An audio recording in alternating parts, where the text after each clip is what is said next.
Vaš Audi ima funkcije koje priručnik ne objašnjava, koje vam prodavač nikada nije pokazao i koje bi vas mogle poštedjeti vučne službe ili nepotrebnog popravka. Ovo su funkcije za koje ćete najviše žaliti što ih niste saznali ranije. 1. Skriveni terminal za pokretanje u nuždi. Na modelima Audi s 12V baterijom smještenom u prtljažniku ili ispod stražnjeg sjedala, kao što su A6, A7, A8 i obitelj e-tron, postoji skriveni terminal za pokretanje u nuždi ispod poklopca motora koji većina vlasnika nikada ne pronađe. Terminal se nalazi na desnoj strani odjeljka motora, prekriven crvenim plastičnim poklopcem s pozitivnim simbolom. Njegova je funkcija specifična. Omogućuje spajanje prenosnog kabela ili vanjskog startera bez trebe za fizičkim pristupom glavnoj bateriji, koja se na ovim modelima nalazi na nepraktičnom mjestu za hitne slučajeve na cesti. Audi je dizajnirao ovaj sustav jer zna da njihov kupac neće otvarati prtljažnik, uklanjati oblogu i locirati terminale baterije usred autoceste u gustom prometu. Terminal motora to rješava u 10 sekundi. Ono što ne biste trebali učiniti jest izravno spajati punjač baterije na ovu točku tijekom duljeg razdoblja. Kalibriran je za struju pokretanja u nuždi, a ne za potpune cikluse punjenja. Za ispravno punjenje baterije mora se pristupiti stvarnom terminalu, ali za pokretanje u hitnoj situaciji ova skrivena točka ispod poklopca motora je upravo ono što vam treba i za što gotovo nitko ne zna da je tamo. Tih 5 sekundi rješava hitan slučaj na cesti. Sljedeća funkcija rješava situaciju koja se čini apsurdnijom, ali se događa tisućama vlasnika svake godine. Ostati zatečen s daljinskim upravljačem bez baterije. 2. Indukcijska zona za ključ bez baterije. Audi vozila sa sustavom pristupa bez ključa keyless go uključuju pasivnu indukcijsku zonu koja aktivira daljinski upravljač kada je njegova baterija potpuno ispražnjena. Na većini modela ta je zona označena diskretnim simbolom na središnjem naslonu za ruku ili u pretincu za rukavice. Postavljanje daljinskog upravljača izravno na tu oznaku aktivira niskofrekventnu zavojnicu koja opskrbljuje čip daljinskog upravljača s dovoljno energije za provjeru identiteta vozača i omogućavanje pokretanja. Sustav ne puni bateriju daljinskog upravljača, samo je napaja tek toliko da se dovrši postupak autentifikacije. Nakon što se automobil pokrene, baterija daljinskog upravljača i dalje je prazna. Ali dobili ste dovoljno vremena da stignete kući ili do trgovine kako biste kupili gumbastu bateriju CR2032, koja je standardni tip u većini trenutnih Audi daljinskih upravljača i košta manje od $2. Postupak zamjene baterije u većini trenutnih Audi daljinskih upravljača ne zahtijeva alate. Novčić umetnut u bočni utor otvara kućište na 2 dijela. Nova baterija se postavlja s pozitivnim polom prema gore i daljinski upravljač vraća svoju punu funkciju za manje od 1 minute. Ono što ovu funkciju čini posebno korisnom jest to što sustav keyless go daje vrlo malo upozorenja prije nego što potpuno prestane raditi. Jednog dana auto se otvara bez problema. Sljedećeg dana daljinski ne reagira. Bez poznavanja indukcijske zone, meni vlasnici zovu pomoć na cesti ili odlaze u prodajni salon zbog problema koji se s točnim informacijama rješava u 2 minute. Ove prve 2 značajke najkorisnije su u hitnim slučajevima. Sljedeća ne spriječava kvarove, ali mijenja iskustvo posljednjih nekoliko minuta svakog putovanja na način da, kada je jednom upoznate, ne razumijete kako ste živjeli bez nje. 3. Funkcija preostale topline klimatizacijskog sustava. Kada ugasite motor svog Audija zimi, toplina nakupljena u rashladnom krugu motora ne nestaje.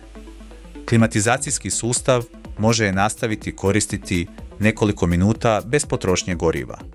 Na modelima A4, A6, Q5 i Q7 s automatskim klima uređajem, držanje pritisnutog gumba za recirkulaciju ili aktiviranje preostalog načina rada, rest iz izbornika klimatizacije nakon gašenja motora aktivira ovaj sustav. Pomoćna električna pumpa nastavlja cirkulirati vruću rashladnu tekućinu kroz jezgru grijača dok ventilatori u kabini rade malom brzinom. Rezultat je da se unutrašnjost automobila održava na ugodnoj temperaturi između 15 i 20 minuta bez rada motora i bez potrošnje dodatnog goriva. Sustav kontinuirano nadzire napon baterije i automatski se deaktivira ako napon padne ispod minimalnog praga potrebnog za jamčenje pokretanja motora. Nema opasnosti od pražnjenja baterije ako sustav radi ispravno. Za vlasnike koji moraju nekoga čekati u automobilu zimi, ova funkcija eliminira dilemu između smrzavanja ili nepotrebnog rada motora u praznom hodu. To je jedan od najjasnijih primjera njemačkog inženjeringa osmišljenog za stvarnu upotrebu, a ne samo za tehničke specifikacije u brošuri. Preostala toplina poboljšava kraj svakog putovanja. Sljedeća značajka postoji u svim Audijima koji se prodaju na globalnoj razini, ali zbunjuje vlasnike izvan Europe od trenutka kada automobil napusti prodajni salon. 4. Europska parkirna svjetla. Ako ostavite pokazivač smjera uključen prema gore ili prema dolje prije isključivanja kontakta u vašem Audiju, svjetla na odgovarajućoj strani ostaju uključena i nakon zaključavanja automobila. To nije električni kvar niti problem s relejem pokazivača smjera. To je dizajnerska funkcija s desetljećima povijesti. I u Europi, u određenim zemljama, postoji zakonska obveza označavanja širine vozila prilikom parkiranja u uskim ili slabo osvjetljenim ulicama bez ulične rasvjete. Uključivanje sva 4 pozicijska svjetla ostavlja automobil bez dovoljno rezerve baterije za višesatno parkiranje. Uključivanje samo onih na strani koja je okrenuta prema kolniku praktično je rješenje koje su Audijevi inženjeri integrirali u sustav prije nekoliko desetljeća i koje nikada nisu uklonili iz modela namijenjenih drugim tržištima. Baterija se ne prazni jer je potrošnja tih svjetala u parkirnom načinu rada elektronički ograničena, a sustav izračunava da je rezerva dovoljna za nekoliko sati. Za vlasnike izvan Europe ova se funkcija pojavljuje kao misterij kada se slučajno aktivira. Automobil se zaključava, svjetla ostaju uključena, a prva reakcija je pomisao da postoji kratki spoj ili problem s električnim sustavom. Ništa nije pokvareno. Pomicanje ručice pokazivača smjera u suprotan smjer prije izlaska iz vozila odmah isključuje svjetla. Europska svjetla funkcija su koju mnogi aktiviraju nenamjerno. Sljedeća je ona koju nitko ne aktivira jer gotovo nitko ne zna da postoji, a može vam uštedjeti posjet radionici kada prozori ili krovni prozor prestanu reagirati na automatsko zatvaranje. 5. Ponovno učenje prozora i krovnog prozora. Motori prozora i krovnog prozora na Audi modelima pohranjuju mehaničke krajnje položaje u svoju elektroničku memoriju. Ako se baterija automobila odspoji na dulje vrijeme, ta se memorija može izgubiti, a sustav automatskog zatvaranja jednim dodirom prestaje raditi iako je fizički motor u savršenom stanju. Postupak ponovnog učenja ne zahtijeva nikakav alat niti dijagnostiku u radionici. Za prozore, potpuno podignite staklo i držite pritisnut gumb za podizanje još 5 sekundi nakon što je staklo dosegnulo vrh. Ponovite postupak spuštanjem. za krovni prozor. Potpuno ga zatvorite i držite gumb za zatvaranje pritisnut još 10 sekundi nakon što je ploča dosegnula svoj konačni položaj. Motor detektira povećanje struje pri pritisku na mehanički graničnik i koristi taj podatak za ponovnu kalibraciju svoje referentne točke. Cijeli postupak traje manje od 2 minute po otvoru i uklanja simptom bez potrebe za spajanjem bilo kakve dijagnostičke opreme. Mnogi vlasnici plaćaju rad u radionici kako bi tehničar izveo točno ovaj isti postupak, s jedinom razlikom što on ima Audijev softver koji potvrđuje da je proces uspješno završen. Ako nakon ponovnog učenja sustav i dalje ne radi u automatskom načinu rada, problem je mehaničke prirode ili u motoru i tada je potrebna dijagnostika. Ali u većini slučajeva gdje se kvar pojavi nakon odspajanja baterije, ručno ponovno učenje u potpunosti rješava problem. Ponovno učenje je vrsta znanja koja vrijedi više od svoje težine u računima iz radionice. Sljedeća značajka ne štedi novac nego vrijeme i transformira način na koji komunicirate s automobilom pri svakom dolasku i odlasku.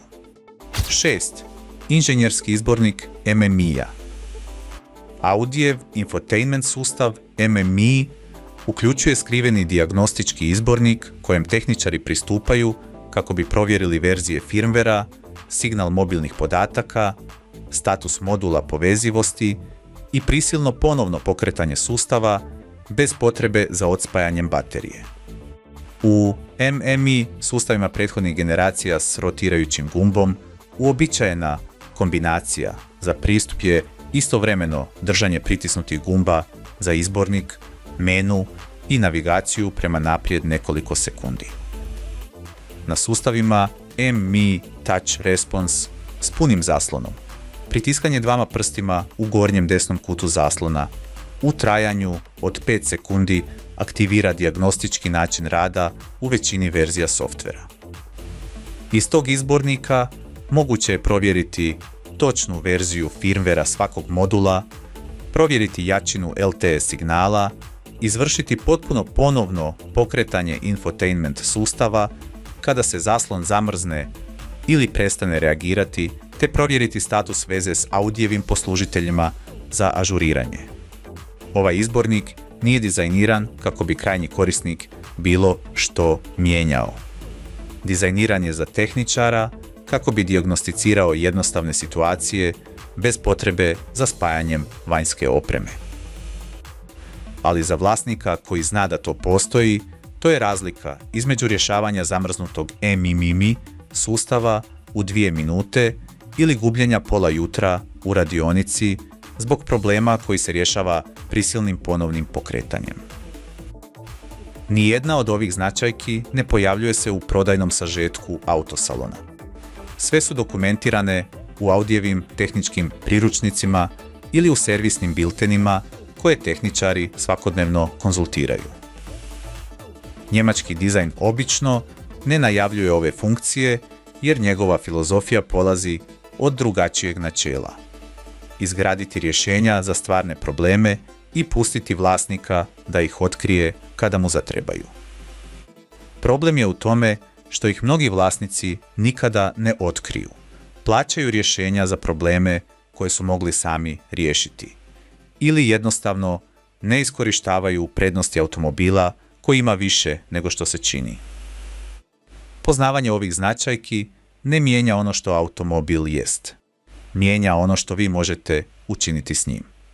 I ta razlika, mjerena u vremenu, novcu i izbjegnutim situacijama, upravo je ono što odvaja vlasnika koji posjeduje Audi od vlasnika koji ga stvarno zna voziti.